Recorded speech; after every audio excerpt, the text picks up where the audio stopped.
Thank you, Madam Deputy Speaker.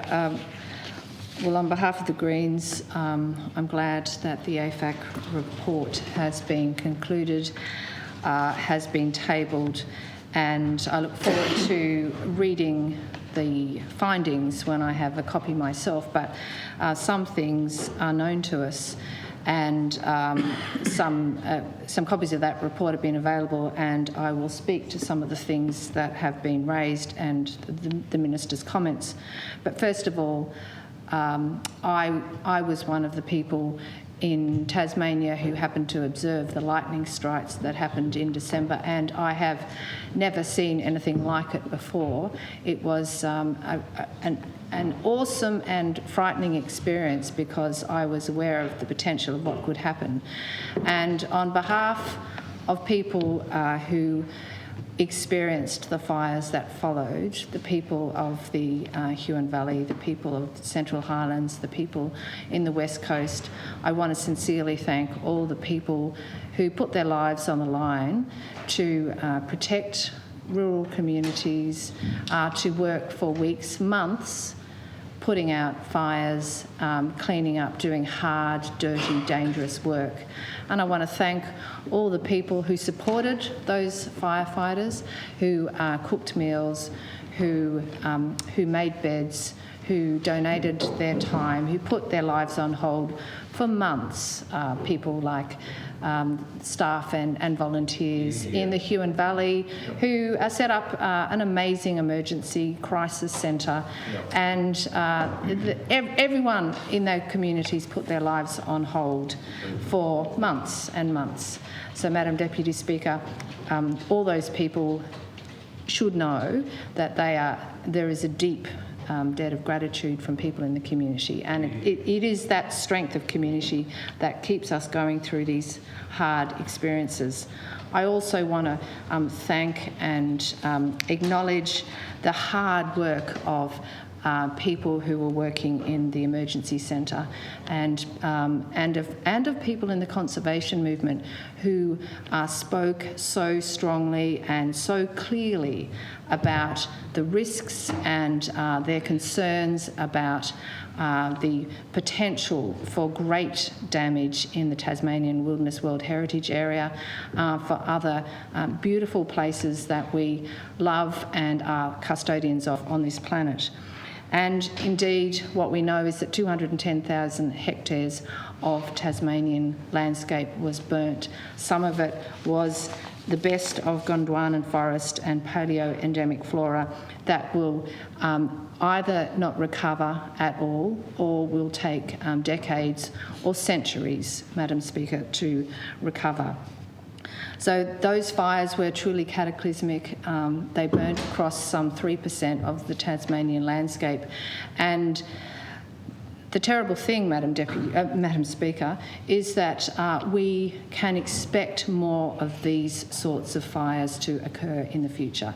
And indeed, what the Bureau of Meteorology, World Meteorological Organisations tell us is that this very summer is likely to be a scorcher. And Madam Speaker, what we have already is a tinderbox on the east coast of Tasmania. It's deeply concerning for people living there, the lack of water and the dryness of that landscape. We're in a changing landscape.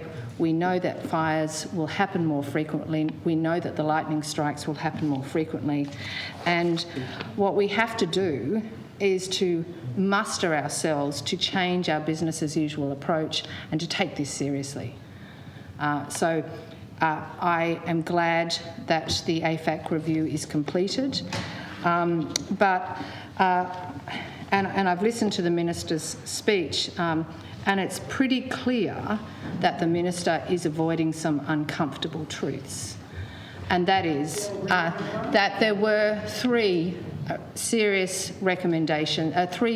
reports, reviews of previous major fires that have occurred in Tasmania.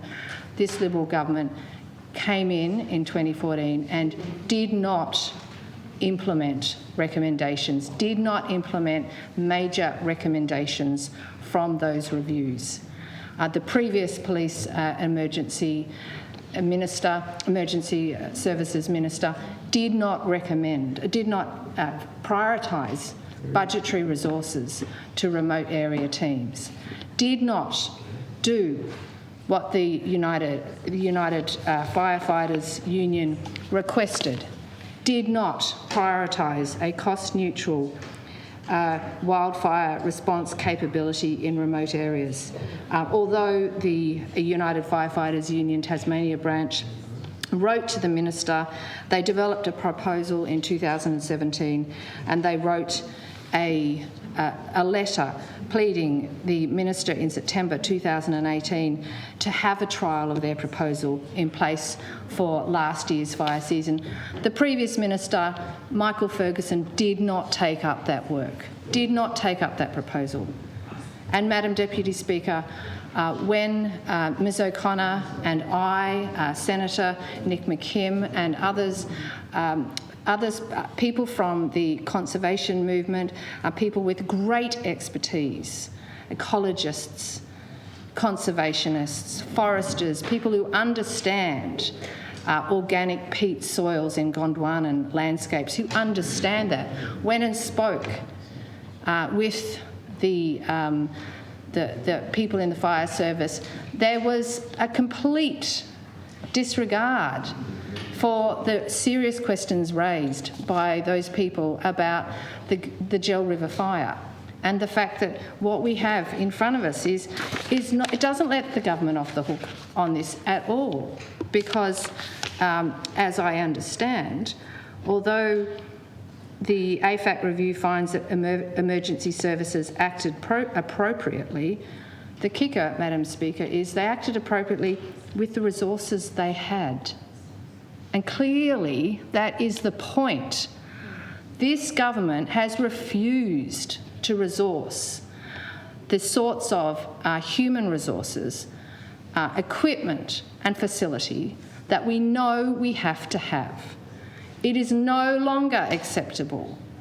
It is no longer acceptable to continue to put the resources into parks that will provide us with the expertise in remote areas. That is what we must do, and that must happen before this summer, Madam Deputy Speaker. Deputy Premier.